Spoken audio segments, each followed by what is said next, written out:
За манай компани Clean Resource Development гэдэг компани байгаа. За 2020 оноос хойш яг сэргээгдэх эрчимөч тэр дундаа нарны сэргээгдэх эрчимөчээр яг фокусж үйл ажиллагаа явуулж байгаа ийм компани байгаа. Төрийн банктай бол бидэд 2023 оноос хойш ер нь хамтарч ажиллаж байгаа. За тэгээд төрийн банкнаас бол бидэд 500 сая төгрөгийн зээлийг ногоон эргэлтийн чиглэлээр авсан байгаа. За тэгээ энэ зээлээр бол бидэд эрчим хүчний хэрэглээ өндөртэй айлууд ч юм уу эсвэл үйлдвэр ч юм уу энэ дээр зориулж ерөнхийдөө тоног төхөөрөмж татаад тэгээд тэрэн дээр мөхсрөл зориулт хийгээд нарны сэргээгдэх эрчим хүчийг ашиглаад хэмнэлт гаргаа явж байгаа ийм үр дүнтэй явж байна. Төрийн банкнаас авсан зээл нь нөгөө ногоон эргэлтийнх болох төр бидэд юу гэдэг солар панелаа худалдаж аваад тэгээд энэ төсөл дээрээ зориулж дээвэр дээгүүр нь панел тавиад батарейтай ийм хослолмол систем ерөөхдөө төлөвлөж явж байгаа. За яг энэ хослолмол системийн давуу тал нь юу гэхээр төвийн сүлжээ тасалдсан үед, тог тасарсан үед гэсэн үг.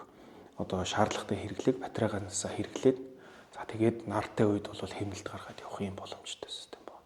За манайх бол яг энэ нарны сэргээгдэх эрчим хүч чиглэлээр ерөнхийдөө фокуслаад за тэгээд айл өргөх, үйлдвэр, за тэгээд станцын хэмжээнд гэх юм 3 төрлөөр ерөнхийдөө үйл ажиллагаа явуулж байгаа.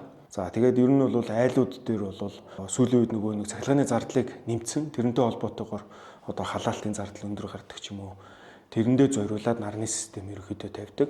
За нарны системийг тавьснараа ямар давуу талууд үүсч ийн гэхээр өглөө нар гараад орой буух хүртэл үйлдвэрлэж байгаа хэмжээгээр хэрэглээндээ өгөх. За илүүдэл эрчим хүчээ төвийн сүлжээр эргүүлээ зарах ч юм уу.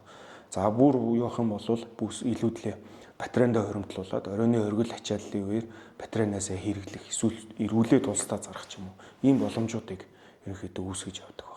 За ер нь бол сүүлийн үед бол Улаанбаатарын хэрэглэгч нар бол их байгаа. Гэхдээ хөдөө орон нутгаас бол маш олон хэрэглэгч нар сонирхож холбогддог. За бидэд бол нийтдээ Монгол улсын 21 аймагт бол жижиг том төслүүд бол бүх аймагт бол хэрэгжүүлээд дууссан байна. Сая энэ жил бол бидэд Mobicom-ийн өрн сүлжээний антеннуудын тижээлийг уул орой дээр нарны системээр ерөөхдөө ингэ шийдээд саяхан төсөлд нь амжилттай хэрэгж дууссан байна. За яг бидэд нөгөө станцын хэмжээнд төсөл дээр бол яг улсын байгууллагуудтай ер нь хамтарч ажиллаж байсан. За эрчим хүчний үндэсний төв яам, эрчим хүчний яамтай бол нэлээд ойрхон ажиллаж байсан. За энэ айл өрхийн системүүд дээр бол харьцангуй гайгүй.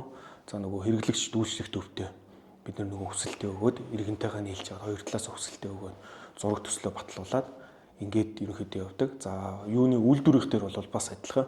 Бас нөгөө хэрэглэгч дүүлчлэгтөө диспетчер үндэсний төв дээр ерөнхийдөө санал өсөлтөө өгөөд тэгээд хамтран явдаг байна. За яг хуу нарны системийн яг иж бүрдэл гэвэл солар панел буюу нарны зай хураагуур. За тэгээ инвертер яг амин зүрх нь болсон хувиргуур байгаа. За тэгээд нөөцлөөр бусад дагалдах хэрэгслүүд явчихж байгаа. Бидэд бол 2023 оноос Америкийн Astoris брендийн солар панелийг ерөнхийдөө төслүүддээ хэрэглээ явж байгаа. За мөн Хятадын Jinko зэрэг брендийн солар панелуудыг хэрэглэдэг. Эднээс нь бол хамгийн багадаа 25-30 жилийн баталгаат хугацаатай байдаг. За инвертер болон батарейн дээр бол бидэд Huawei брендийн инвертер батарейг хэрэглэдэг. Мөн бидэд 21 оноос хойш Huawei ерөнхийдөө яг энэ соларын хэсгийн аль биесний партнер компаниар ерөнхийдөө хамтарч ажиллаад 4 дахь жилдээ явж байгаа гэсэн үг.